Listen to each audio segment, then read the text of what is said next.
Well, good morning, everyone. Today, we are going to talk about field underwriting for both life and health insurance. One thing I want you to understand from the beginning is that this test that you are preparing for is all about vocabulary, knowing what words mean. And so we really spend a lot of time making sure that you know definitions of words along the way. Keep in mind, you don't have to understand the concepts completely, but as long as you have definitions, then you can start making sense of the concepts. So I hope that makes sense in itself. So this will be our first chapter over field underwriting. Now, first, let me give you a few test-taking tips that are going to be really important for you along the way. First, it is all multiple choice. So you need to make sure you eliminate answers. You should be able to eliminate at least 2 answers, get it down to 2, read your question again, and then ask yourself which one is the better answer for the information given in the question. If you'll do that, your chances go up tremendously of finding the right answer. Really, the most important thing that we can talk about is going to be your reading skills. You have got to make sure that you are reading every word, because as human beings, we like to scan information. On this test, if you just scan the information, you don't read every word, you're going to miss an important word like the word all, except, every, always, or never. Words that'll change the meaning of a question or an answer.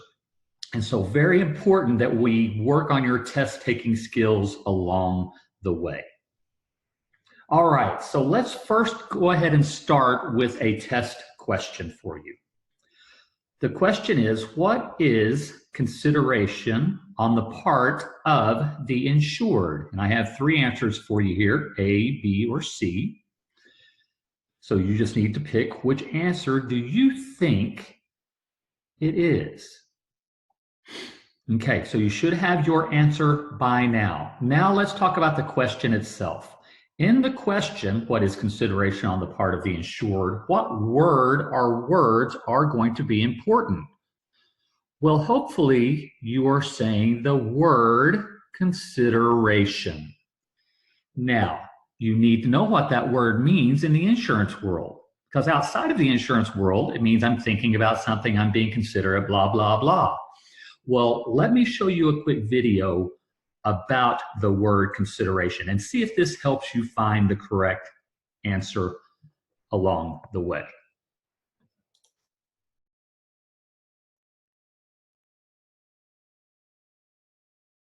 All right, so consideration, something of value that each party promises to the other. For the insured, their consideration would be the answers on the application plus their payment of premium. For the insurer, their consideration would be promising to pay in the event of loss. So consideration is something of value. All right, so now we all have a definition for consideration. Now let's read our question again. What is consideration on the part of the insured? Is it A, deciding which type of policy to purchase, B, selecting riders to add to their base policy, or C, paying some premium? Hopefully now, after seeing that video, you know that it is C, paying some premium. That is the value for the insured, as well as their answers on the application. This is why definitions are going to be so important as we go along. All right, so let's go ahead and jump on in here as far as definitions go. First, we need to know what is insurance. The first thing you need to know, insurance is the transfer of risk to an insurance company.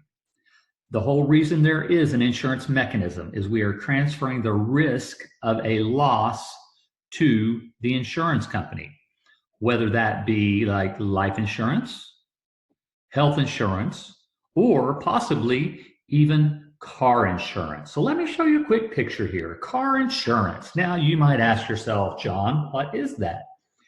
I would tell you that was my Ford Explorer a few years ago. You would say, well, John, where is it? And I would tell you it's on top of my mailbox. And you'd be like, well, John, why are you parking on top of your mailbox? I'd be like, well, duh, I have a 16-year-old daughter. All right, I could probably just stop right there. Now, I thought I could teach her to drive, which was mistake number one. So we were in front of our house. Thank God it was our house. And we were going to learn to parallel park that day. So we were sitting in the vehicle. We sat there for probably a good 5 minutes going over where to look, look in your mirrors, looking over, how to turn the wheel, all that fun stuff when you learn to parallel park. And so I said, Tara, are you ready? She said, yep. Well, the next thing I know, her foot was on the gas, we were in reverse, and we were backing up over my mailbox, ripping it out of the ground from the base and high centering my vehicle on top of it. Well, that is why I have insurance. I was transferring the risk of that loss to the insurance company. Now, some good news, bad news. Good news is my daughter is now 20 years old. She is off at San Diego State enjoying the beautiful San Diego weather. She got her car. It's in one piece. I think all the mailboxes in her neighborhood are in one piece. Bad news is my son is 16.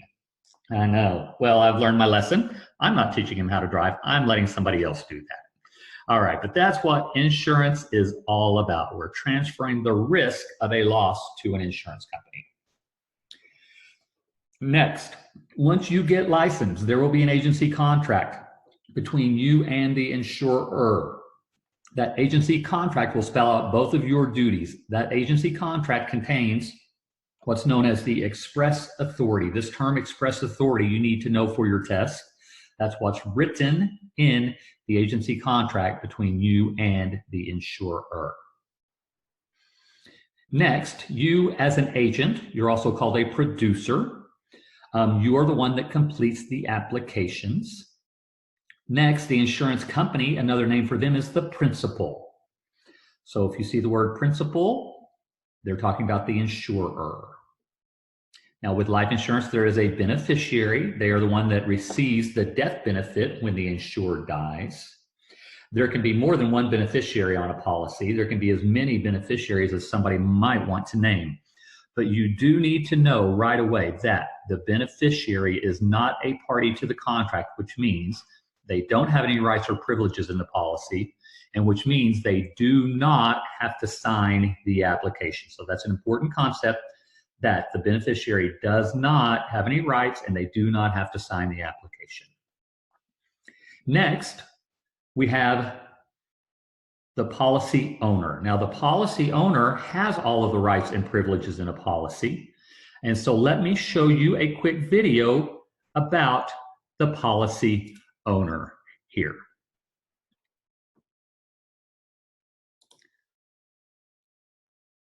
In this video, we're going to talk about policy ownership. Let's first take a look at an individual life insurance policy. Let's say we have Bob. Bob would like to buy a policy from his agent, Jane. In this case, Bob is going to be the applicant, the owner, and the insured. Now, it's important to note that as the owner, Bob is going to have all the rights and privileges in the policy, such as paying the premium, making changes to a policy, and naming a beneficiary. Now, let's look at another example where Bob wants to buy a policy on his kids.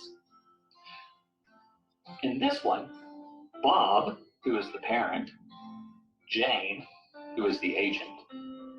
Bob, as the parent, wants to purchase a policy on his kids. He has two kids, Alex and Anna. Now, in this example, Alex and Anna, the children, will be the insureds under the policy. However, Bob, the parent, will be the owner. This is an example of third-party ownership when they are different people. Another example of third-party ownership would be a key person policy. All right, so let's say we have Phil. Phil is the business owner, the employer. Bob works for Phil. Now, Bob is not just any employee. Bob is a key employee. A key employee is someone who has specialized knowledge, skills, and business contacts, a very important part of the business operation. Now, on a key employee policy, Bob would be the insured, and Phil would be the applicant, and Phil would be the policy owner. This is also an example of third-party ownership. One more example of third-party ownership would be like group life insurance. So let's say we have Phil once again as the employer. Jane is the agent. Now Phil, he has 4 employees that work for him. Phil would like to purchase life insurance for them. In this case with group life, the employees would be the insureds under that policy.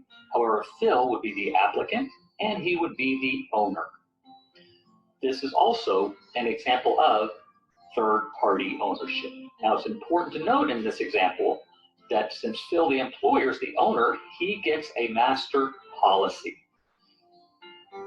Employees, since they don't own it, they do not get a policy. What group participants do get are certificates of insurance. And this is very important to note for your test that group participants get certificates of insurance.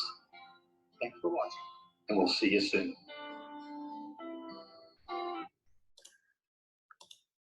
All right, so that is an example of policy ownership and how you need to know it for your test. Next, let's go into some application procedures. The application you need to know is the main source of underwriting. This is what the insurance company uses the most to gather information about the proposed insured. There's 2 parts to an insurance application that you need to know for your test. Part 1 is general, part 2 is medical. That's all there is to it. Okay, so you've got part 1 is what? General. And then part 2 is medical information. That's really all you need to know about that. All right, as far as an application goes, there has to be at least 2 signatures on an application, the agent and the proposed insured. Now, possibly 3 if there's third-party ownership. Let's say that you're my agent and you're doing an application on me. Let's say you make a mistake on that application. There are 2 ways to correct a mistake on an application. Number 1, you, the agent, would mark it out and have the applicant, me, initial the change. So you mark it out, have the applicant initial the change. The only other way is to start over with a whole new application. Please do not use whiteout on your applications. Insurance companies do not like that. Next, let's talk about an incomplete application. All right, so you're doing an application on me. You inadvertently skip over one of the questions. You don't notice it. I don't notice it because I don't even know what questions are on your application. And let's say at the end we both sign, you turn the application into the insurance company. All right, I'm gonna give you 2 scenarios here. First scenario is, let's say the insurance company does notice that this question is not answered. Do you think that they would answer it themselves? Probably not. Are they gonna give it back to you, the agent, and have you answer it? Nope, that's not it either. What has to happen is it has to go all the way back to the applicant and have the applicant answer the question. All right, your second scenario would be that the application gets turned into the insurance company and the company does not notice that the question isn't answered and they issue the policy. And let's say I got killed in a car wreck the next day. Well, they can't come back and go, hey, wait a minute, we noticed this unanswered question on the application. We're not going to pay a death benefit. No, so here's the key. The consequences of an incomplete application will be that the company will have waived its right to ever have that question answered once the policy gets issued, and they cannot deny a claim because of the incomplete application. They have waived their right. All right, next, talk about representations. So let's say you're asking me a question on the application. The answer I give you is a representation. It is a statement that is believed to be true, but it is not guaranteed to be true. Because what if I have a few health problems and I lie to you? Because applicants will lie to you now. Well, then my representations become misrepresentations. It could be a small white lie that does not affect the underwriting or a big lie that does. That big lie is called a material misrepresentation because it was material to the underwriting of the policy. It would have affected if they would have offered me coverage or not. That material misrepresentation, that statement now becomes a warranty, an absolutely true statement upon which the validity of the insurance contract depends, because they kind of depended on me telling the truth about my big health problems, which means I have just committed fraud and it could void the contract. Now, concealment is just hiding facts. I might not be coming out and lying, but I might just be hiding those facts. Next, we're going to talk about a premium receipt. The most common type of premium receipt is a conditional receipt. A conditional receipt is only given to insureds who pay some premium with their application. So let me show you a quick video on the conditional receipt.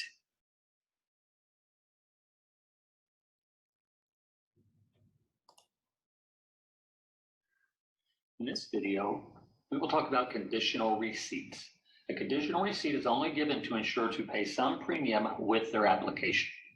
With a conditional receipt, it says coverage could be effective as early as the date of application if it needs to be, as long as they paid their premium and as long as the insurer would approve them anyway.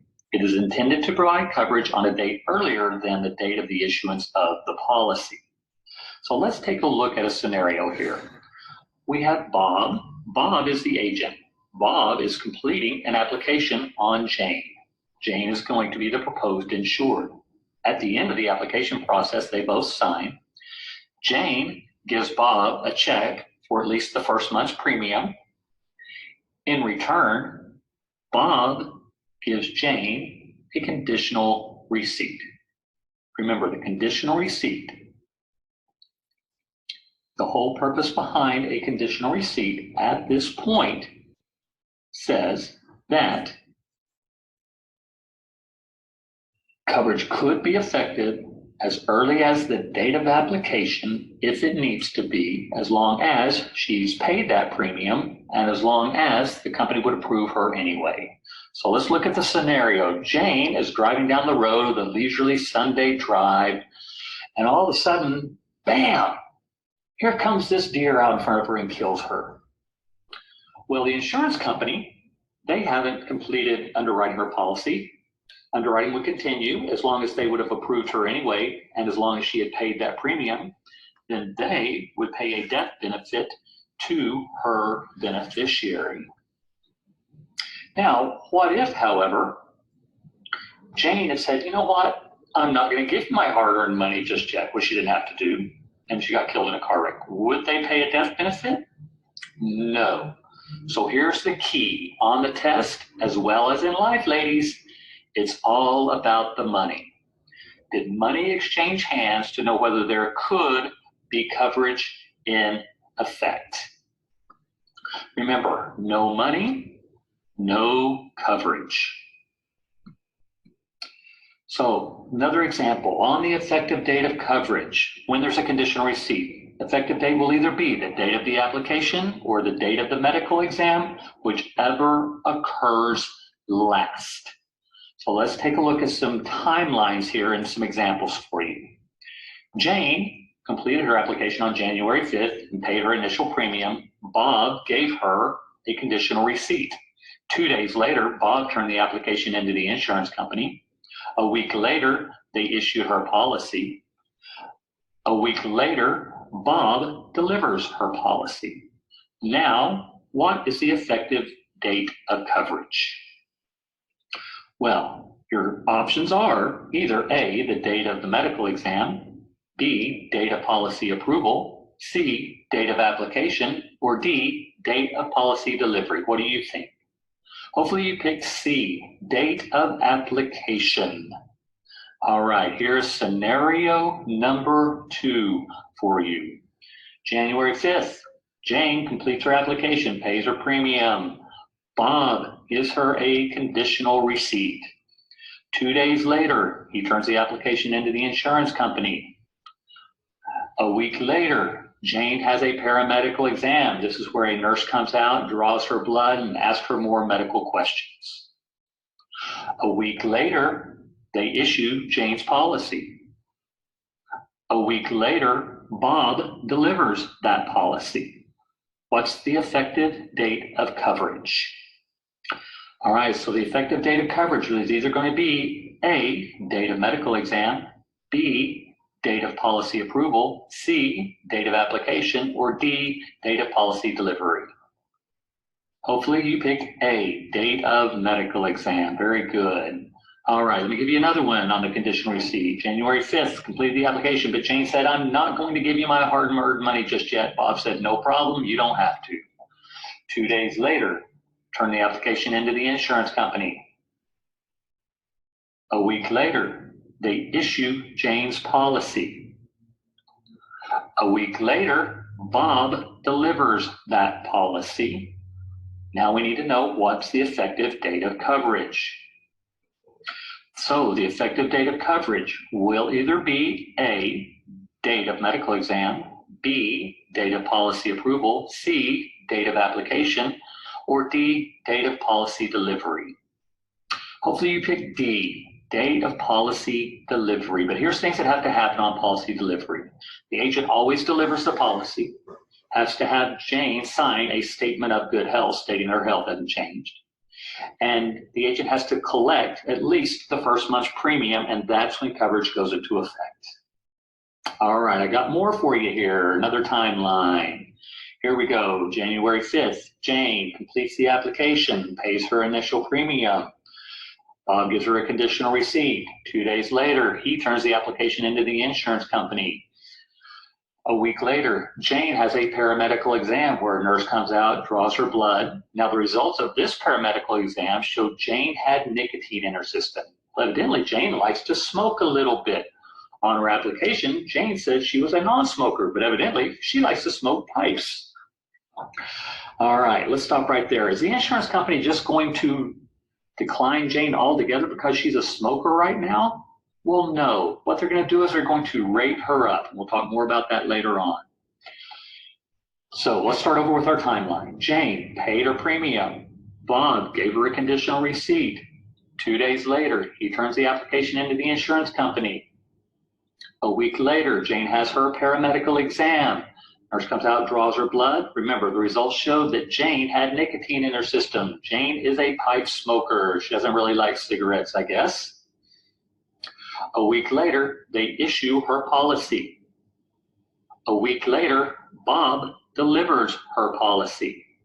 Now, what's the effective date of coverage going to be this time?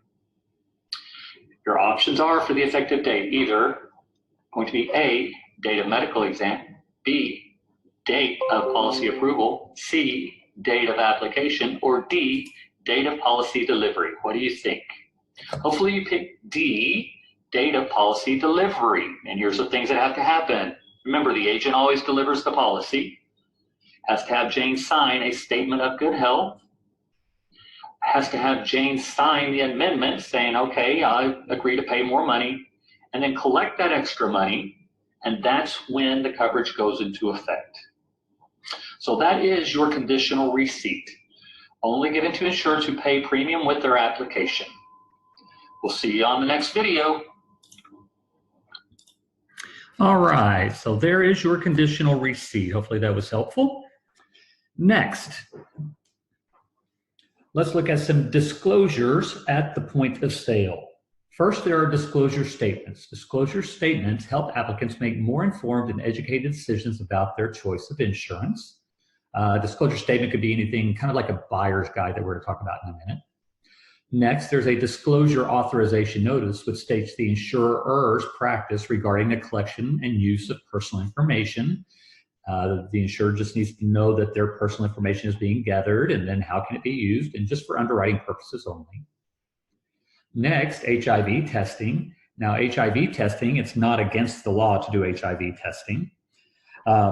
Usually for larger amounts of insurance is when an insurance company would do HIV testing. What you need to know for your test is who can have access to HIV test results.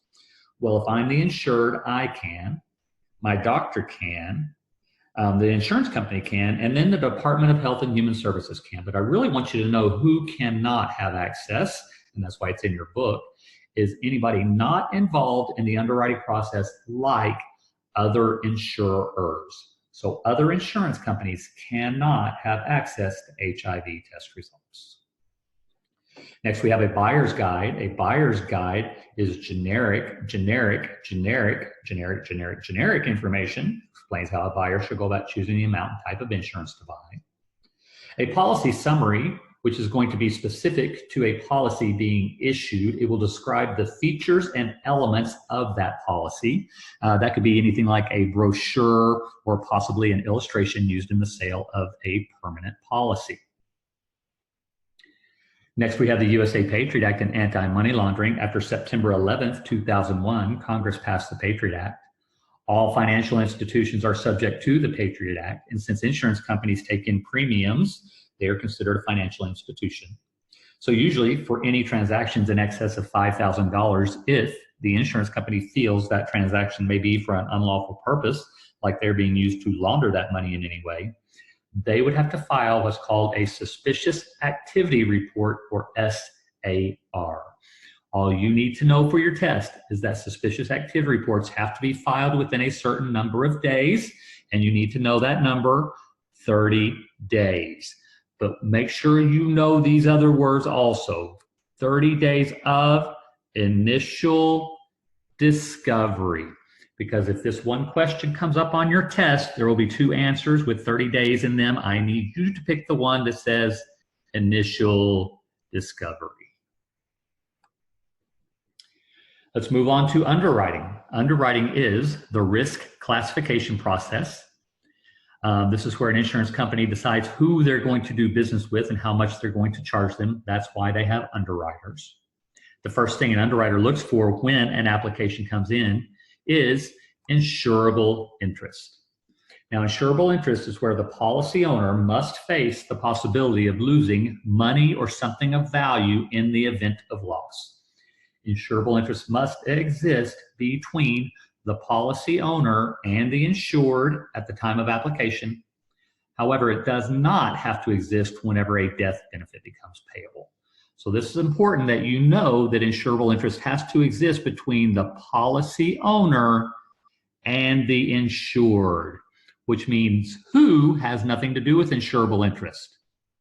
And hopefully you're thinking beneficiary. Okay, so make sure you know that the beneficiary has nothing to do with insurable interest. Three factors that may determine insurable interest are insuring his or her own life, insuring the life of a family member, relative, or spouse, or insuring the life of a business partner, key employee, or someone who has a financial obligation to them. And that would be like credit life insurance, which I will talk about in a later chapter. All right, so insurance companies gather our personal information. Where are they getting it from? Well, first will be the application. Remember, the application is the main source of underwriting. There's an agent report that gets completed by the agent. They could use that. They may require a paramedical exam. That's where a nurse comes out and draws blood. The results of a paramedical exam will give the insurance company your current health status.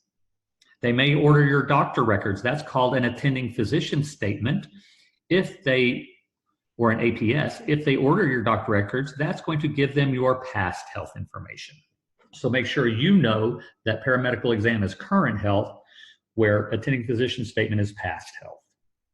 Next thing they will do is order a Medical Information Bureau report, or MIB report. What you need to know is the MIB was formed by insurance companies. It is made up of insurance companies. It is a nonprofit organization.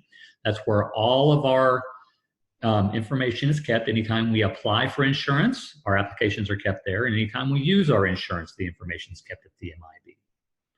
The whole reason insurance companies would get together and form the MIB is to help prevent what, do you think? Now, you might be thinking fraud at this point, but I have two new words for your insurance vocabulary. And those words are adverse selection. So adverse selection, my definition is sick people trying to commit fraud. Adverse selection is the insuring of risks that are of a poorer class or more prone to loss than the average risk. Because poorer risk or less desirable insureds tend to seek out and continue insurance coverage to a greater extent than better risk. So insurance companies got together and formed the MIB to help prevent adverse selection.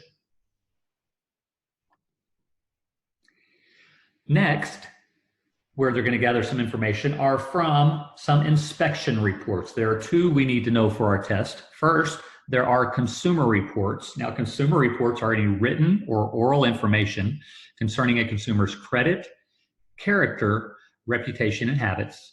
And they get that information from employment records, credit reports, and other public sources. For your test, just think credit reports. That is a type of consumer report. Next, there are investigative consumer reports, basically the same thing, but they're going to take it a step further and they're going to go out and interview friends, associates, and neighbors of the consumer. There are two numbers associated with investigative consumer reports that you need to memorize. First, if an insurance company is going to do an investigative consumer report, the consumer must be notified within 3 days that the report is taking place. Then, if the consumer wants more information about what's contained in the report, they would have 5 days to get that to them. So just make sure you get your numbers down here, 3 days and 5 days for your test.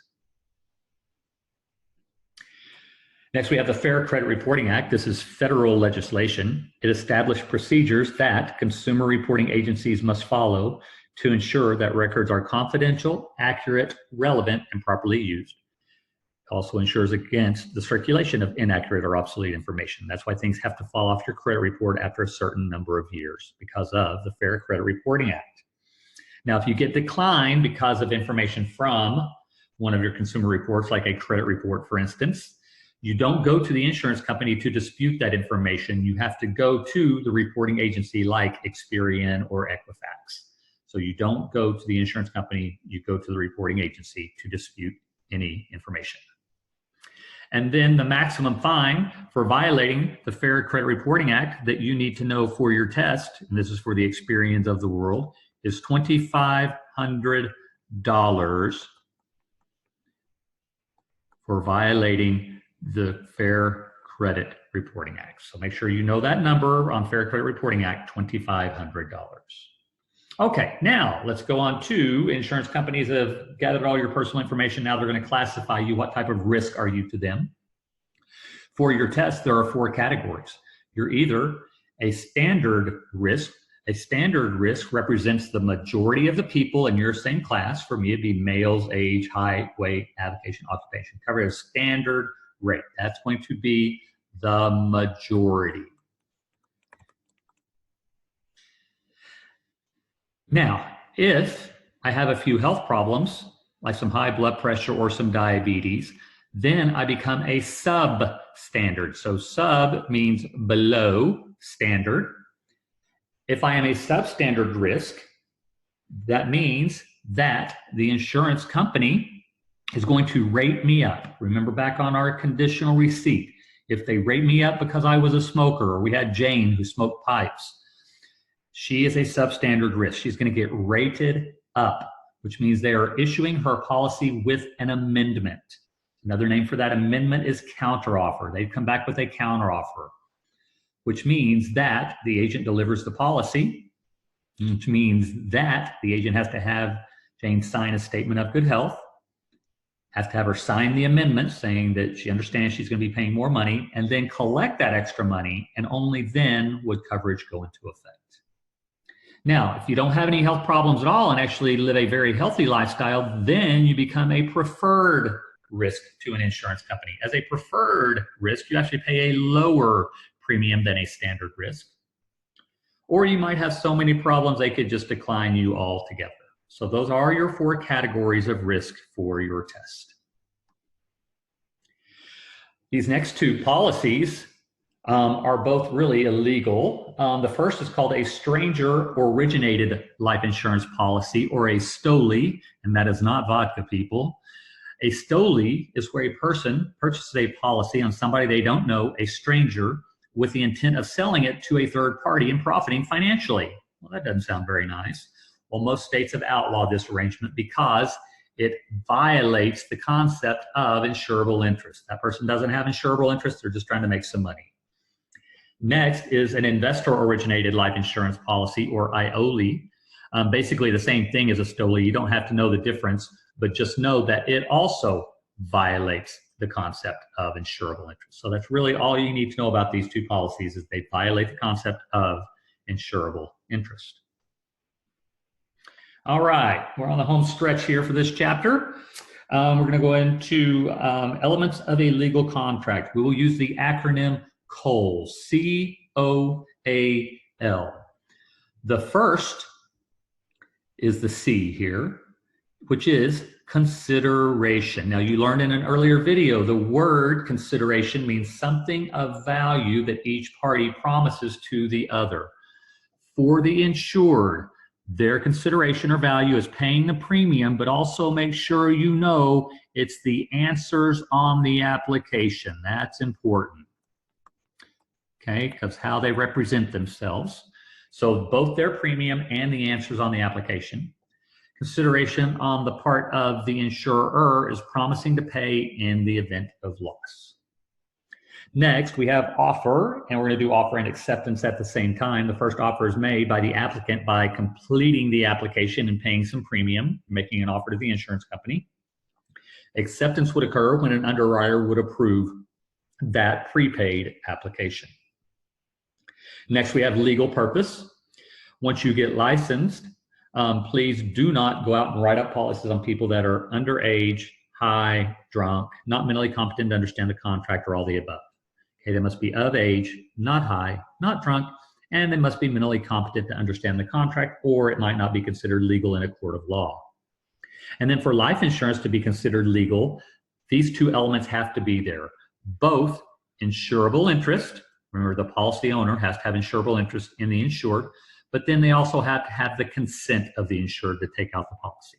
So both insurable interest and consent must be there. Next, we have some unique aspects of insurance contracts. Got 4 words for you here. First word is conditional, and these are just bulleted definitions, by the way. Conditional means certain conditions must be met by both parties. And then on these next 3 words, unilateral, adhesion, and aleatory, let me show you a quick video on each one of those to kind of drive it home. In this video, we'll define 3 words: unilateral, adhesion, and aleatory. Let's start with unilateral. Unit meaning one, only one of the parties is legally bound. As the insured, you don't make any legally binding promises. All you do is pay your premium to the insurance company every month. Now, let's say you don't pay your premium. Are they going to come after you legally at that point? Well, of course not. All that's going to happen is your policy will lapse and go away. Now, let's say that you have been paying your premium every month for the last few years, and then you suffer a loss. Well, since you've been paying your premium, now the insurer is legally bound to pay for that loss. So unilateral, only one of the parties is legally bound. And then our next word is adhesion. Adhesion means take it or leave it. There are no negotiations in an insurance contract. So let's say you're the insured and your agent Jane just delivered your policy to you. Well, after looking it over, you're kind of confused and you're thinking to yourself, you know what? I don't think this is exactly what I wanted. And Jane, well, all she says is, I'm sorry. And so you think, you know what, Jane, how about if we negotiate this a little bit? Jane says, no, if you don't like it, don't take it. So adhesion, take it or leave it. There are no negotiations. And your last word is aleatory. Aleatory means unequal amounts are exchanged. So let's say you're the insured. You've been paying $100 a month for a life insurance policy from the insurance company with a $100,000 death benefit. Well, those amounts are kind of unequal, aren't they? So you pay a little to get a lot. So aleatory, unequal amounts are exchanged. So those are your three words for today, kids: unilateral, adhesion, and aleatory. See you on the next video. All right, everybody, that is going to do it for this chapter over field underwriting. Now, go do some practice exams and let's see if the definitions have been memorized yet. We'll see you on the next video.